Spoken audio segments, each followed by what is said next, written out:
In the 1960s, the support of individuals with developmental disabilities was offered on an impersonal basis in large institutions. Oftentimes, the care was ineffective. Occasionally, it was abusive. The most notorious case of abusive care was uncovered at the Willowbrook State School in Staten Island. In a startling expose of the abuses at Willowbrook, journalist Geraldo Rivera brought the horrors of Willowbrook into the living rooms of a shocked New York audience. Night after night, families gathered around their televisions in silence as Geraldo revealed the atrocities. Dinners went uneaten as people watched, listened, and cried. Eventually, the tears turned into anger, and a groundswell of outrage grew. As a result of the expose by Geraldo, Willowbrook was closed. From this demise arose a new spirit to provide effective, compassionate care of this population. At the forefront of this movement was Vicki Schneps, the mother of a young lady who lived at Willowbrook. Ms. Schneps, along with a number of friends and Geraldo, formed WORC in 1971. This new agency committed to the dignity and value of every individual, regardless of his or her challenge. In 1977, the new group opened one of the first homes in New York State for people with mental retardation. The home is located in Douglaston, Queens, and is named in honor of Geraldo Rivera. Its first residents were all from Willowbrook. From an institution to a home, it was a long, rocky journey. A journey made possible by people who wanted to make a difference. Today, many years since it was formed, WORC has become life's work. The agency now provides comprehensive support for people with developmental disabilities, including autism and mental retardation.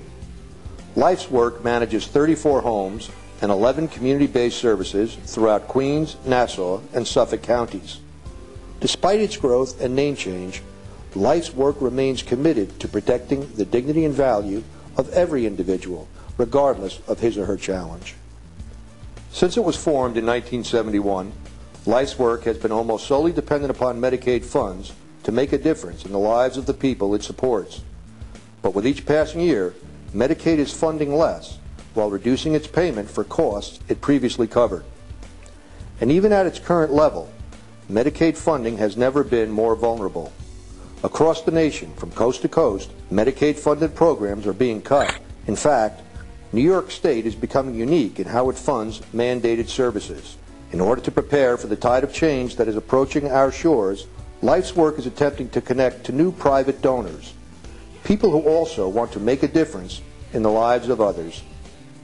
To afford prospective donors this opportunity, Life's Work recently initiated the Make a Difference campaign. This campaign affords people an opportunity to connect their donation directly to a person in need. The donor will know what the money is for, how it is spent, and when it is spent. The donor will also receive a personal acknowledgement from the recipient of the donation. Since the campaign began, many people are already making a difference. With a donation of $3,000, a donor made it possible for Life's Work to buy a specialized bed for someone who needs it. Medicaid funding only allows the purchase of a standard hospital bed.